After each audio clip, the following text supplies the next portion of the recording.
Ready to maybe challenge some long-held beliefs about running? Always up for that. Perfect, because today we're diving deep into something that might make you rethink your routine before you head out. Okay, I'm intrigued. Lay it on me. It's all about stretching, specifically whether all those stretches we've all done before runs are actually helpful. Ah, yeah, the classic pre-run stretch. Everyone's got their routine. Exactly. And for this deep dive, we're turning to rockinggultra.com. Have you heard of them? Oh, yeah, rockinggulter.com. They're great. They've got hundreds of articles on everything running. It doesn't matter if you're just starting out or if you're, a seasoned ultramarathoner. They cover it all. Right, and they really emphasize this holistic approach, which I appreciate. Absolutely. But today we're focusing on one particular article that really caught my eye. It questions this idea. Is static stretching before a run really the key to preventing injuries? I mean, picture it. We've all seen those runners stretching their hamstrings against a wall, right? Ah, like it's almost iconic. But what if that's not the best way to get ready? You're really making me question everything I thought I knew. Well, hold on tight, because this article from rockinggultra.com suggests we might need to rethink that pre-run ritual. Okay, I'm all ears. The thing is, a lot of studies show that doing static stretching before running, it doesn't actually reduce your risk of injury as much as we might think. Interesting. So all those years of stretching before every run, maybe they weren't as helpful as we thought. Yeah, that's the question, right? Maybe not for nothing, but, the science maybe isn't quite there. For example, there was this big review back in 2008. It was published in the Clinical Journal of Sports Medicine, and they looked at a whole bunch of studies on stretching and injuries. What they found was pretty clear. Static stretching before you run. It doesn't really lower your chances of getting hurt. So you're telling me that all that time I spent touching my toes could have been spent warming up properly? Well, we'll get to warming up in a bit. Yeah. But I get it. I mean, I'm a little hesitant to just toss out my pre-run stretches completely. Yeah, it feels like part of the whole ritual, Like, it's getting me in the zone. Exactly. It's that feeling of readiness. Right. But if it's not protecting us from getting injured, then what's the point? Like, what are we actually doing? Well, this is where things get even more interesting. The article goes on to say that static stretching might actually make you slower. Wait, hold on, slower? How does that even work? So basically, it has to do with how static stretching affects your muscles and your nervous system. When you hold a stretch for a while, it actually triggers a response in your nervous system that tells your muscles to kind of relax and reduce tension. Okay, so far so good. That seems like a good thing, right? It is, in the long run. It's great for flexibility overall, but in the short term, it can actually make your muscles less powerful and less explosive. So instead of getting my muscles ready to, take off, I'm basically telling them to chill out. Precisely. Think of it this way. Your muscles are like tightly wound springs, all ready to unleash energy. I like this analogy. Static stretching is kind of like unwinding those springs a little too much before you actually need them to spring into action. I see. So there's actual science behind this. It's not just, like, a feeling. Not just a feeling, no. Yeah. There was this study in 2013. They published it in the Journal of Strength and Conditioning Research. They found that runners who did static stretches before a race actually ended up with slower times than those who skipped the stretching. Okay, wow, that's pretty convincing. So, if static stretching is not the answer, what are we supposed to do to warm up properly? Should we be doing those, crazy high knees and arm circles that you see some runners doing? You read my mind. That's exactly where we're headed next. The article really dives into the importance of dynamic stretching. And unlike static stretching, where you hold a pose, dynamic stretching is all about moving. It involves actively taking your joints through their full range of motion. So, leg swings, arm circles, torso twists, high knees, butt kicks, those sorts of things. You got it. Things that actually mimic the movements you're going to be doing while running. Okay, so it's like giving your body a preview of what's to come. I like that. It makes sense. Exactly. And by moving through those ranges of motion, you're increasing blood flow to your muscles, you're warming them up, and you're improving flexibility without sacrificing power. Okay, I'm starting to see the light here. So dynamic stretching is about getting my muscles ready for movement, but isn't that just warming up? I thought those were the same thing, warming up and stretching.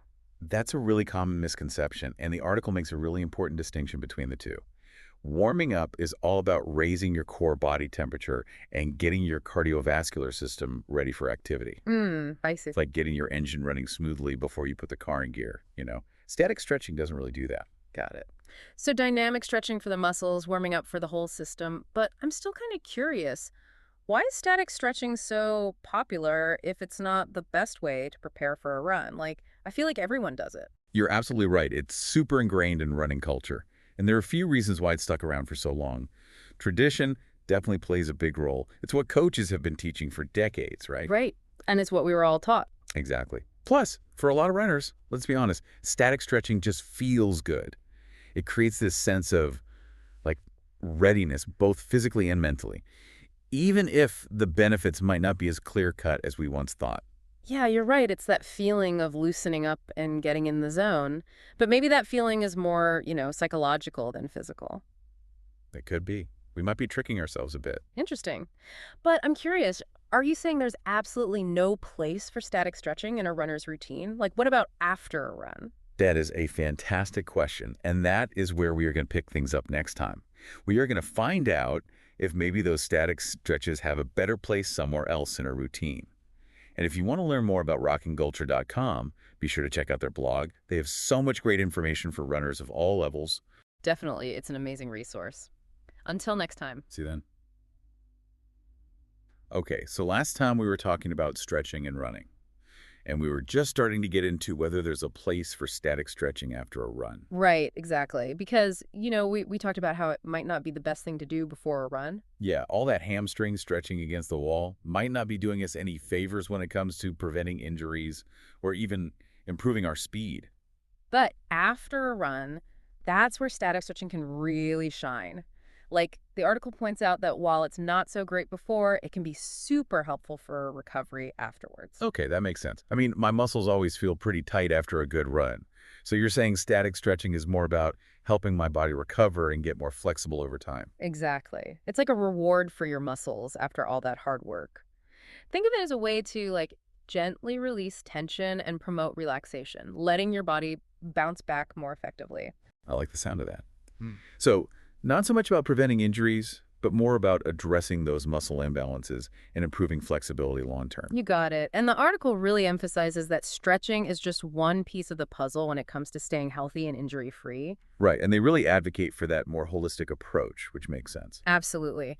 Like rockingculture.com, they're all about that whole body approach. It's not just about going out and running as many miles as you can. Totally. They're big on strength training, mobility work, nutrition, even the mental side of running. They've got a whole section on mindfulness and, finding that runner's zen. Yeah, and they have literally hundreds of articles covering all these topics for every level of runner you can think of. It really is a fantastic resource. Yeah. So going back to the article on stretching, they highlight how even elite runners are incorporating all these principles into their training. Oh, yeah. They mention Eliud Kipchoge, who, holds the marathon world record, and Shalane Flanagan, the Olympic medalist. Right. I was wondering what they had to say about them. Well, what's interesting is that both of them actually prioritize dynamic warm-ups and functional movements over static stretching.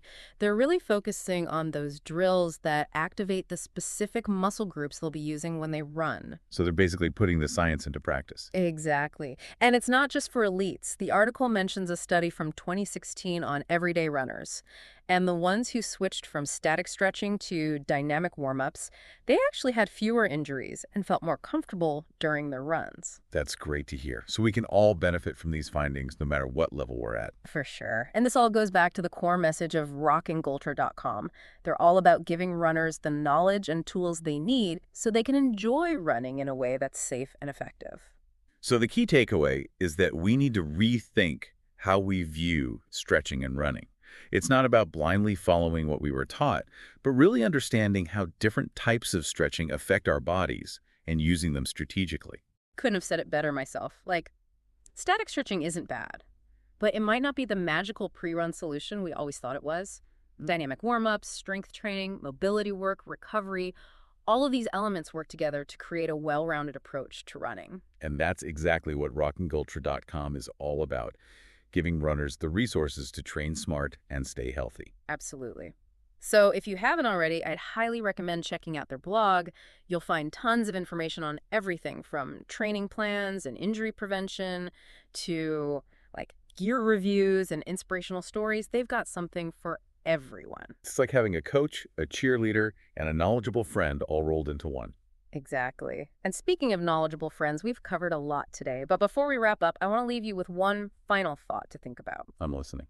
Okay, so we've talked about how static stretching might not be the best pre-run ritual, but if you're not doing those hamstring stretches before your next run, what will you do to get your body ready? Ooh, good question.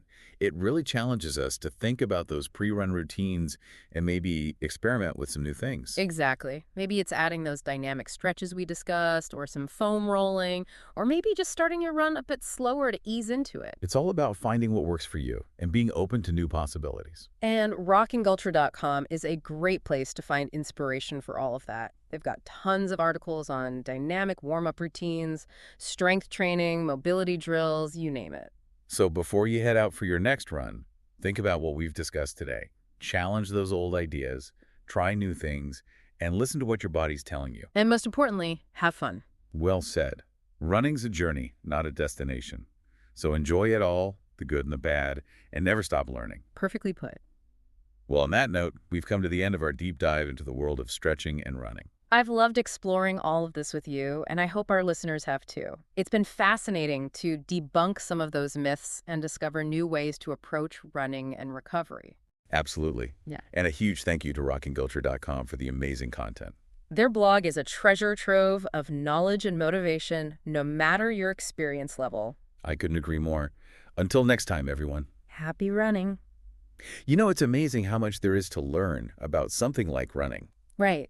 Like you think it's just putting one foot in front of the other. But There's so much more to it. so much And more. that's one of the things I really love about rockingultra.com. They really get into all those other aspects, Yeah. like the mental side of it, how important strength training and mobility are, nutrition, recovery. Yeah. They even have articles about like choosing the right gear and Oh. finding running communities. It's a whole thing. It is. They really embrace that holistic view that running is about so much more than just, racking up those miles. Absolutely. And it's not just for like the super serious runners either, right? Right. They have articles for literally everyone, from someone who's never run before to, people doing ultra marathons. That's right. It's really cool. It's like they built this amazing resource where anybody can find information to support their own personal running journey. Yeah, and they do a great job of not just telling you what to do, but like giving you the knowledge and encouraging you to figure out what works best for you. Yes, exactly. It's that empowerment that I really appreciate. Yeah, So if you're looking for like a one-stop shop for all things running to help you become a stronger, healthier, happier runner, definitely. look no further than rockingultra.com. They've got it all. They really do. It's an amazing resource. It is. And on that note, it's time for us to wrap up this deep dive into stretching and running. Yeah, it's been quite a journey, hasn't it? It has. We've really challenged some of those old beliefs, and I think we've discovered some new ways to think about training. Absolutely. I'm feeling pretty inspired to rethink my own pre-run routine and try some of those dynamic warm-ups. Me too. Me too. And, it's all about finding what works best for you. Yeah. Like, listen to your body, be open to trying new things, and never stop learning. Would if Lee said so. Until next time, everybody. Happy running. Happy running.